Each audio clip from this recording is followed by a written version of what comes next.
So, folks, yesterday I talked about how conditions are so bad for troops deployed to fight Trump's idiotic, stupid, highly destructive, and pointless Iran war that he, again, unilaterally declared and is waging entirely at his own prerogative.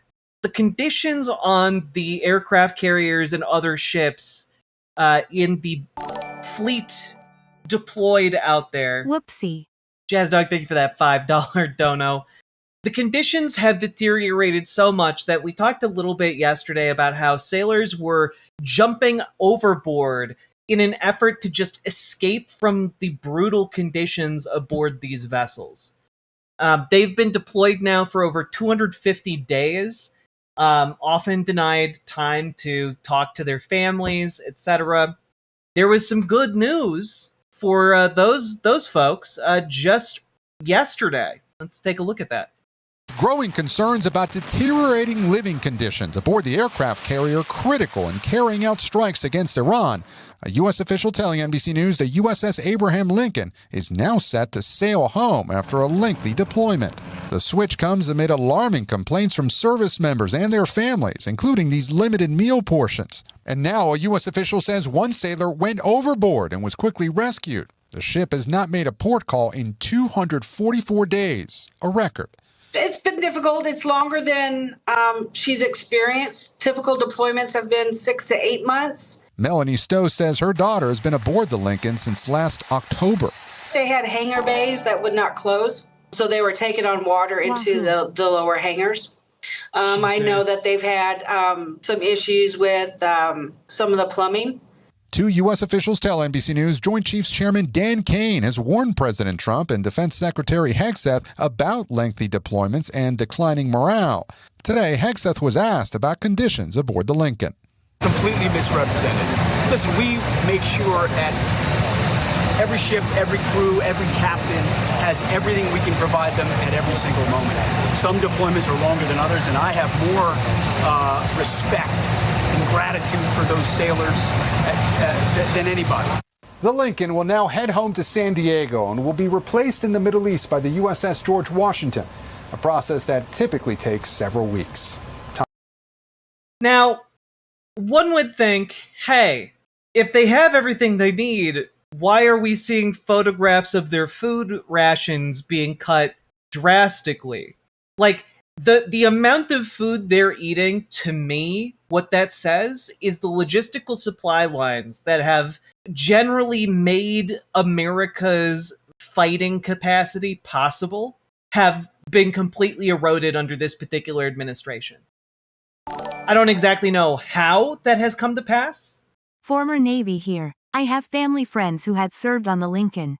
Boats like this are provisioned for maybe a month at a time. Yeah. Hegseth has so thoroughly screwed this up it's enraging. Well, that's the point I'm just getting to, because under no circumstances, normal functioning of the, U.S. military's logistical system, would there ever be a need for, like, half rations on an aircraft carrier.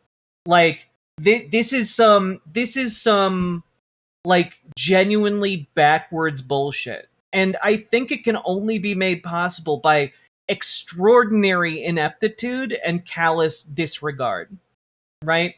Because, again, the normal deployment for these the people on these ships is not over a year. That is not normal deployment procedure. And, like, it smells like Doge to me. There is a decent chance that the cutting of different contracts impacted the U.S. logistical supply chain to the military, for sure. I would hazard a guess that is a huge part of it. The first thing Iran hit was the Navy logistics hub in Bahrain. This was a tactical victory for Iran. Oh, 100%. Like, it is both a result of attacks from Iran, because Iran has been fucking shit up, like, far more than we know. When this conflict is over, we are going to learn the true extent of the damage, and it's going to be, like, truly catastrophic. Because we also know that many of the military bases that Iran has hit have sustained immense amounts of damage, in some cases rendering them completely unusable. Treble clef with staff emoji. I hate to sail on this rotten tub. Leave her, Johnny, leave her. No grog allowed and rotten grub, and it's time for us to leave her. Musical notes emoji. Musical notes emoji. I mean, that's kind of where we're at, you know? Like, and I would say, oh, well, you know, maybe things will get better for these sailors, but I don't think that's the case, because again, the people who are jumping over the side, like, they're doing it in a hope to get discharged in like the way that like loses you all your military benefits, you know? They're just doing it because they need to get the fuck out of there. And historically, folks, and this has been true for all conflicts ever, right? Armies and militaries function off their stomachs. And if you are incapable of feeding your troops, you are starting to lose. Like, I don't care how advanced your military is, if the members of your military can't eat, then you are on the verge of losing. And that's exactly what we're looking at here, you know? We've talked about the Iran conflict as like, oh, well, you know, there isn't really a logistical, there isn't really a true path to victory in Iran. There's nothing that resembles that. Well, so the story yesterday was that the USS Lincoln is coming home. Here's Donald Trump today. Okay, what else do I have to say? Family members of U.S. service members are concerned about the conditions on board the USS Lincoln. Well, no, that ship is moving. No, they're not. That ship is moving right now, or very shortly, and it's being replaced with another very similar ship. Have the deployments gone on too long? Are you worried No. Not nearly long enough. Thank you, everybody. Okay. What does that mean? Like, when the president of the United States is like, oh, no, we're moving it, and they're like, well, has the deployment gone on long enough? And then he's like, no, not long enough. Are you sending them home? Like, are you actually sending them home? Man's brain is mush. I mean, his brain is obviously cooked, right? Like, but his response to have these members of our military who've been deployed for over a year, have they been deployed too long? His answer is no, they need to be deployed longer. Nah, they have it too good. Yeah, he's calling them weak. Like, if any president with a D next to their name had ever said this, Republicans would be talking about it nonstop. They would be playing this clip nonstop, calling them like a traitor to the country, a traitor to the troops, you know? And like, President Bone Spurs over here is frankly like saying, nah, our troops are weak. They're massive pieces of shit who should be deployed even longer. I mean, yeah, he's calling them suckers and losers, you know? Like, I do want to say it's despicable. What he is doing is despicable. And of course, I do want to highlight this, which is, families describe human waste, no food, no end in sight across multiple ships, not just the Lincoln. All sources below are being kept anonymous to protect them from their loved ones from retaliation. They're not making anything up. Hey, Aaron, I'm a service member on a ship out here with the Lincoln. Currently, I can in fact tell you that they are not making anything up on the Lincoln. We have it bad as well, but not quite as bad as them yet. It's only month 5 going on 6 for us, but eventually it will be bad. We have not seen land since being out here due to Iran conflict. Hi, Aaron. My son was on the USS Abraham Lincoln for 11 months. He was able to get off at the last minute. He had finished 5 years with the fire squadron, top hatters, working on F-18 fighter jets. The conditions on ship were horrendous. Early on, their water system went down. They were unable to take showers, wash their clothes. When they did get the system up and running, they had to take whole showers. They ran out of supplies quite often. When supply ships couldn't bring stuff back to the ship, before he left the ship, the toilets were backed up and overflowing. There was about a half a foot of human waste throughout the floor in the restrooms, and with 200 sailors, and at any given time using those restrooms. On his first appointment 5 years ago, I did a thing called a Tiger Cruise. Like, just holy shit, half a foot of human waste on the floor. You know, like, this is relevant, guys, because if these are indicative of the conditions out there, this is the kind of shit that, like, people mutiny over. This is the kind of shit that, like, members of militaries turn on their chain of command for. You know? Like, it's quite bad. Hi, Aaron. I tried to message on Instagram, but I kept receiving an error message. My brother and his fiancée are both in the Navy, and I can confirm what you've been reporting. His fiancée is on the USS George H.W. Bush, not Lincoln. Was recently back in the U.S. for a family emergency, so we were able to talk to her. She told us how they have virtually no food, water, or soap. They've been out at sea for 136 days with no end in sight. Morale is low, and everyone is miserable. It's heartbreaking. This kind of stuff is not sustainable. Is this literally the most shitty presidency in history? Yes. Also, yeah, there you go. You earned it. But, like, if we can't even get food and soap to these people, we're toast. Yeah, like, do you guys think, like, if we are unable to get food and soap to members of our military when we're fighting Iran, how, like, there's no shot would we be able to, like, go toe-to-toe with a country like China if that actually happened. And, like, I'm not, like, here to warhawk or whatever, but I am here to say, like, conservatives should hate this, liberals should hate this, basically everyone should hate this. This is terrible. This is the collapse of empire. And, like, that might be good for, like, other people around the world. It's not going to be good for anybody here. Just as an FYI. I know you're being bombarded. I hope my message and audio reach your eyes and ears, but what is being said is true. However, not only on the sea, but land. My son is in Kuwait. He's in extreme poor health. His entire mental health has been destroyed. All he wants to do is come home to his room and his dogs. Please help him. He says he's tired, hungry, and scared. Like, these messages getting out are indicative of a breakdown. Keeps fucking up like this, we're gonna be looking at progressive or democratic control of the government for years to come. I mean, inshallah, Nathan, inshallah. One day. According to my husband, when service members ask their commanding officer for updates about their situation, they have been told not to worry about updates and to just worry about today. He says they are exhausted, not getting days off, are only getting a few hours of sleep. He has also expressed serious concerns about leadership aboard the ship. From his perspective, leadership is not doing enough to advocate for or support the service members. In his words regarding the leadership, he doesn't care about his people. My husband has told me that people who have more than 20 years of military service are saying this is the worst deployment they've ever experienced. I understand that there are always challenges during a deployment, but hearing this from experienced service members is extremely concerning. I'm sharing this because these service members need someone to speak for them. They're exhausted and feel like they're not being heard, and they desperately need help. I mean, like, America, like, the military-industrial complex in America is absolutely cooked. Like, we need to dismantle it, like, from the ground up, right? Like, to the ground, rather.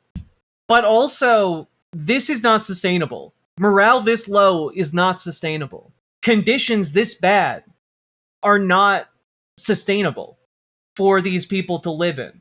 When we talk about how, there's grounds for, like, mutiny, there's grounds for, like, fleeing, like, that's what we're seeing. It's crazy. The president doesn't care. Pete Hegseth doesn't care. In fact, here is Donald Trump giving a little talk earlier today in front of a bunch of folks in uniform. No, these young, beautiful girls, these young, beautiful girls in the White House, you know, they come in. Now, I'm not supposed to say beautiful, but what the hell? Oh, that didn't really have anything to do with the conditions aboard those ships. It just seemed really, really gross and disturbing for the best friend of Jeffrey Epstein to say on camera. Also, a little weird that the best friend of Jeffrey Epstein never reported anything up with him to the FBI.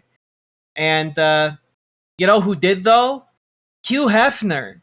According to court documents released by Epstein survivors, one of them brought up the subject of Epstein to Hugh Hefner, who is not known for being, like, super wonderful with women, and asked him to bring it up to the FBI, and he did. And then the tips that both she and Hugh Hefner left with the FBI went uninvestigated until 2020 for 15 years. And like, I don't know, if Hugh Hefner is hearing about how disgusting Jeffrey Epstein was, kind of seems to me that maybe his best friend of decades would also potentially have heard those things. But Hugh Hefner reported it, and Donald Trump did not. Huh, that's really weird. That's really bizarre. Anyway, Republicans are telling you exactly that they hate you. They're telling you that they hate you at every single chance they get. Here's a representative from the GOP, Glenn Grothman. And if all of this is just kind of like seemingly unconnected, it is connected insofar as like these people don't give a fuck about you. They don't give a fuck about Hugh you. Hefner supports a tax on tips. All right. Sake Tanuki, you clever bastard. You did it again. Thank you for the 5 tier 1 subs. But like these people just don't care. They don't care if you're a soldier suffering on ships for a pointless war that they did to flatter their own ego. They don't care if you are a child being molested by like one of the world's most influential men, and they don't care if you are poor, because they'll just straight up say now, you know what? Fuck the poor. We need to help the real people who are hurting in this country. So there's a little bit of what's going on. Don't let anybody tell you that people running Congress right now are looking out for the rich. Actually, I think we should do a little more, but we don't. You know, right now. So there's a little. That's what we call the mask slipping. We should do a little bit more for the rich, right, folks? We should do a little bit. The rich, they haven't had their day yet. We should be doing a little bit more for them, right, folks? Those poor, suffering, wealthy people. I mean, how else will they throw their tennis fundraisers? Why, how else would they afford their champagne towers? How else would they afford their super yachts that have tinier yachts inside? You know, think of the poor, suffering rich people who can only afford one Bugatti, like some impoverished weasel. Just kind of seems like we should be doing a little bit more for the bigger guy. But all of this I'm putting together to point out, these people don't give a fuck about you.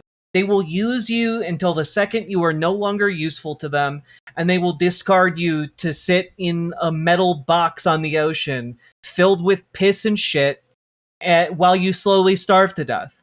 And hey, you know what? Maybe it's even sinking a little bit too, just for funsies. Just kind of seems bizarre to me. Is this some 2018 Q&A? Nope. That clip was from today. Fun stuff, huh?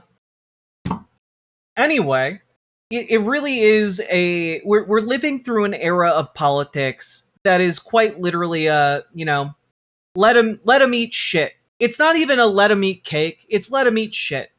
And they don't have to like be caught on camera saying it. They don't have to be like reported secondhand for saying it. But like everything they do communicates that message to everybody. Let them eat shit. And some Republicans are perfectly happy with that message because they think to themselves, well, I'm not the one who will be eating shit. It will be everyone else who's eating shit. It's infuriating. And, really there's only one solution to this, and that is for us to organize together to build up an amount of political power that cannot be ignored and to make the world better, despite the fact that the rich and powerful might want us enslaved. So, folks, join your local Dems, join your local DSA. If you need help, you don't know where to start, consider joining our Discord. Reach out to GamerG for help organizing with your DSA. Reach out to Dragonfly for help organizing with your local Dems. Those are two organizations that no matter where you are in this country, you have access to them. You can join them. If you have mobility issues, you can join them digitally and like attend meetings digitally. We can help you figure out how to navigate all that. But the important thing is we all need to get organized together, because it is together when we are strong, and ain't no one coming to save us, folks. So get organized. And if you are in any of the chats, you would like to join the Discord, use !Discord in the chat to do so.